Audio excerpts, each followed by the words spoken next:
करे दम धर नच खतिर बतरी काजल मेकअप करे में उतबाड़ी ओनी बैचल। बाबू मेकअप ढेर भइल, चलो भैया बोलिला उन्होंने पैसा मिली फिर 2 रुपया दिबैब। अरे अब की पारी तार जंगला केवाड़ी कुल लग जाई, चिंता जिन करो। अच्छा रुको चलो तनी दौरा में डेग डाली। Presented by Adishakti films. न बनी अंबानी जी जानो तो सभाबानी जी के झूठो के फैलतानी रउआ न ले कुछ बानी जी। ए धरी न जबरी कलाई साफ साफ बतियाई माल पता न दियाई। अरे मुँह खोल के मांगा मुँह मांगा जानू दा। ए ब्यास मान न जा। अरे फेंकू हौया औरी देहब कुछ ही ना। क्या दीजिएगा? 2 रुपया हो 2 रुपया। आ गई औकात पर। 2 रुपया हो 2 रुपया। हम जानत तनी बोरा में अकेले 2 रुपया हो। बोरा में अकेले 2 रुपया हो। उमर हिला के पौने 2 रुपया। बोरा में अकेले 2 रुपया। उमर हिला के पौने 2 रुपया। अरे अब विवेक जी फिर से आई तो गौरा में क्या देना चुआता पसीना भेजल समीज हो बाटे ना कि भेजल समीज हो बाटे ना कि भीतरे रोबे सब चीज भेजल समीज हो बाटे ना।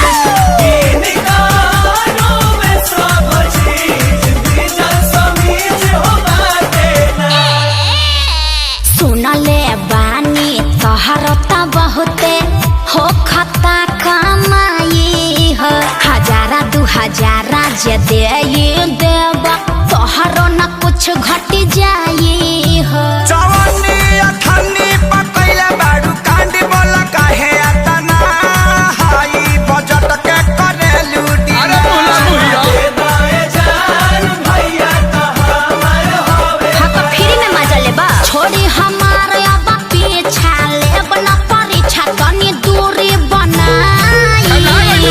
अरे तो तोहरे खातिर सब भई जुटावता निधन। चल झूठा ऐसे तू रहो जान मान। अरे होई पगली के पाछा पगली झर पर का ब्यास। हाँ तो तहार कहे भभाता 2 रुपया हो 2 रुपया। का खा 2 रुपया हो 2 रुपया। कहत जा। बोरा में अकेले 2 रुपया हो। बोरा में अकेले 2 रुपया। अरे लागल है। कमर हिला के पौने 2 रुपया। ना होई बोरा में अकेले 2 रुपया। अरे कमर हिला के पौने 2 रुपया। तू लोग कीप साइलेंट रहबा लोग की ना काहे खातिर आयता ना कमाइला एगो झुमका बना पेन्हाइला।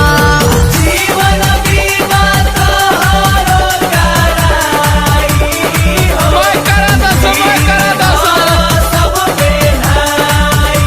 हाँ तो एगो हाई हिल के सैंडल किनवा दलो। सुननी हरो डनली गली क्या ठीका तोहरो तक तने चले हो। ठीक सुन लिया। ना तो कंजूस क्या पहले तू बाड़ा रुपया करोड़ों बा भले हो। अरे अचल संपत्ति हमर बुतुराज सुन करे चाहे कबेर हमरो बना दो मिजाज। सुन सुगीना त जीवन भर बैठी के छिलबू पिया। अच्छा अखिलेश खेसारी है ने आई आपका श्याम क्या बोलाई रात भगाना गवाई।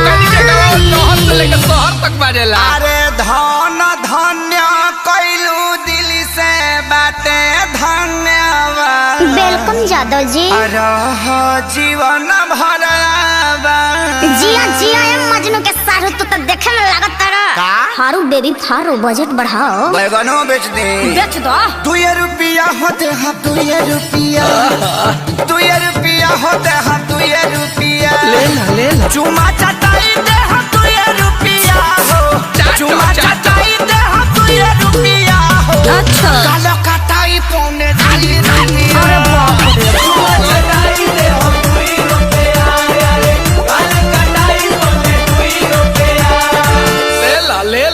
अरे बाजार खत्म करो लोग, जा अपना घर।